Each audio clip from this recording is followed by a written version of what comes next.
সবাইকে লতা কিচেনের পক্ষ থেকে স্বাগত জানাচ্ছি।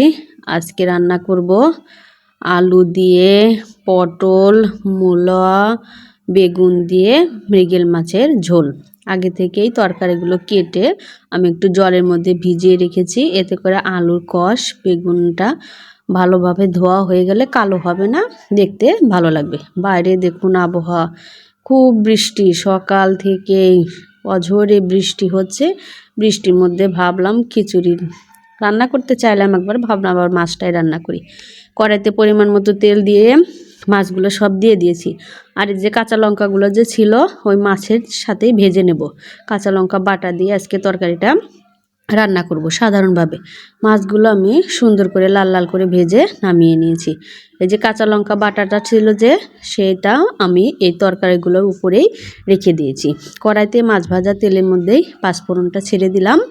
পাঁচফোড়নটা যখন হয়ে আসবে তারপরে আমি কেটে ধুয়ে পরিষ্কার করে রাখা আলু, বেগুন, মূলা, পটল ছিল সব তরকারি সুন্দর করে দিয়ে দেবো। একটু নাড়াচাড়া করে নিচ্ছি। আর আপনারা যখন মূলোর তরকারিটা রান্না করবেন পেঁয়াজ রসুন দিয়ে রান্নাটা করেন না, জিরা বাটা দিয়ে রান্না করলে দেখবেন খেতে বেশ ভালোই লাগে। বেশ ভালো মানে মূলার যে একটা গন্ধ আছে সেটা ভালোই লাগবে। আমি লবণ দিয়ে দিলাম, হলুদের গুঁড়ো আর দিয়ে দিলাম ধনিয়া গুঁড়ো। আর জিরেটা শুকনো খোলায় আমি টেলে রেখেছিলাম, জিরেটা টালা বেটে রেখে দিয়েছি। যখন তরকারিটা রান্না করা প্রায় শেষ হয়ে যাবে তারপরে নামানোর আগ দিয়ে আমি জিরে বাটাটা দিয়ে দেবো। সুন্দরভাবে ভাজা ভাজা করে নিয়ে পরিমাণ মতো ঝোলটা দিয়ে দিলাম। ঝোলটা দিয়ে দেওয়ার পর বলক উঠে আসার আগ পর্যন্ত অপেক্ষা করব। তরকারিতে বলকটা উঠে আসুক, ঢাকনা দিয়ে ঢেকে দিলাম। এখানে ভাতটা আমার রেডি, ঝুরঝুরে করে সাদা ভাত করেছি। আর পটল এবং আলুটা সিদ্ধ দিয়েছি, মেখে নেব। পটলটা যখন আপনারা মাখবেন, ভাজা মরিচ দিয়ে কিন্তু ভর্তাটা করব। পটলটা যখন মাখবেন তখন যে পটলের ভেতরে যে বিচিগুলো আছে সেই বিচিগুলো সব ফেলে দিবেন। আমি হাত দিয়ে ফেলে দিচ্ছি, আপনারা চাইলে একটা গোল চামচ নিয়ে ফেলে দিতে পারেন। বিচিটা ফেলে দিলে কি হয়, ভর্তাটা খেতে একটু ভালো লাগে। আর পটল আলু ভর্তা কিন্তু বেশ ভালোই লাগে খেতে। আর যখন ভর্তা করবেন দেখুন পটলের মধ্যে কিন্তু অনেক জল থাকে, ভাতের মধ্যে যদি সিদ্ধ দেওয়া হয় এই জলটা আমি সুন্দর করে চিপে ফেলে দিচ্ছি। এতে করলে কি হবে, ভর্তাটা যখন মাখবেন তখন আর ভর্তাটা মানে তলতলে হবে না, আঠা আঠা হবে। এই দেখুন আমার ভর্তা মাখাটা শেষ।